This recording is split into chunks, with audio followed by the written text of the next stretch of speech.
Assalamualaikum warahmatullahi wabarakatuh. Perkenalkan, nama saya Eniwati Pernamat. Di sini saya ingin membuat tugas kelompok pendidikan agama Islam. Pembahasan 1, landasan yuridis, 2, landasan reologis, 3, landasan psikologi, 4, landasan teologi. Uraian materi. Landasan yuridis adalah dasar hukum berupa berundang-undang yang menjadi acuan bagi pembentukan peraturan atau pelaksanaan suatu kebijakan bagi oleh pemerintah pusat maupun daerah untuk menjamin kepastian hukum, keadilan, dan mengatasi kekosongan hukum. Landasan ini sangat penting untuk menjaga ketertiban, pengatur penyelenggaraan, dan pemberian dasar legitimasi bagi suatu kebijakan ataupun sistem seperti sistem pendidikan nasional di Indonesia yang didasarkan pada Undang-Undang 1945 dan undang-undang tersebut. Landasan regolis adalah seperangkat asumsi yang bersumber dari kaidah-kaidah agama religi yang dijadikan landasan teori maupun praktik pendidikan.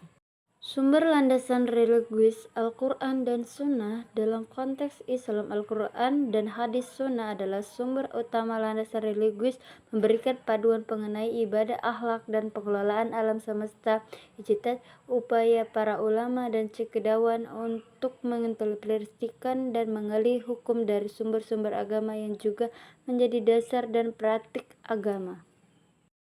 Landasan psikologi. Landasan psikologi adalah dasar pemahaman proses pendidikan atau pengembangan yang didasarkan pada prinsip-prinsip ilmu psikologi, terutama dalam memahami perilaku, perkembangan, dan kemampuan belajar individu. Tujuan utamanya adalah hak pendidikan atau pengembangan kurikulum, memiliki pemahaman pendalaman tentang karakteristik peserta didik, sehingga proses pendidikan atau pengembangan dalam dilaksanakan secara efektif dan optimal. Konsep dan prinsip utama psikologi perkembangan memahami bagaimana jiwa dan raga manusia berkembang dari bayi hingga dewasa, termasuk perkembangan fisik, mental, emosional, intelektual, dan sosial. Karakteristik individu memahami kepribadian, minat, kebutuhan, dan potensi unik setiap individu untuk menciptakan lingkungan belajar yang sesuai.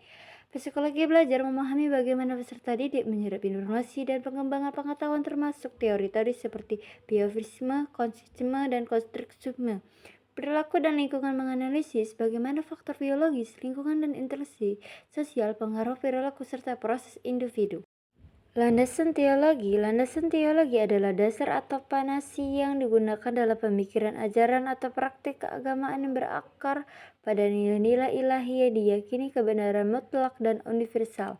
Sumber utama landasan teologi adalah kitab suci agama masing-masing seperti Al-Quran dan As-Sunnah dalam Islam serta Alkitab dalam Kristen. Landasan teologi bertujuan untuk memahami dan menerapi ajaran agama dalam kehidupan membentuk individu yang berinteraksi serta mengarahkan pertumbuhan iman dan perilaku sesuai dengan kehendak Tuhan. Penjelasan landasan teologi berdasarkan keyakinan dan ajaran agama. Landasan teologi secara umum didasarkan pada keyakinan fundamental suatu agama tentang Tuhan alam semesta dan berhubungan manusia dengannya. Bersumber dari kitab suci. Sumber utama landasan teologi adalah kitab suci. Misalnya dalam Islam, landasan adalah Al-Quran dan As-Sunnah, sedangkan dalam Kristen adalah Alkitab. Menjadi paduan praktis, landasan teologi berfungsi sebagai pedoman dalam berbagai aspek kehidupan seperti pendidikan dan dakwah. Pentingnya pendidikan Islam di perguruan tinggi. Pentingnya pendidikan Islam di perguruan tinggi adalah untuk membina mahasiswa menjadi pribadi yang berintegritas, memiliki moral, etika, dan spiritual yang kuat, serta mampu mengintegrasikan nilai-nilai Islam dengan ilmu, pengetahuan, dan teknologi yang mereka pelajari. Pendidikan ini juga bertujuan menciptakan keseimbangan antara zikir atau spiritual dan visi intelektualitas untuk membentuk karakter yang utuh, mendorong pengembangan pribadi yang seimbang, dan meningkatkan kehidupan mahasiswa secara menyeluruh.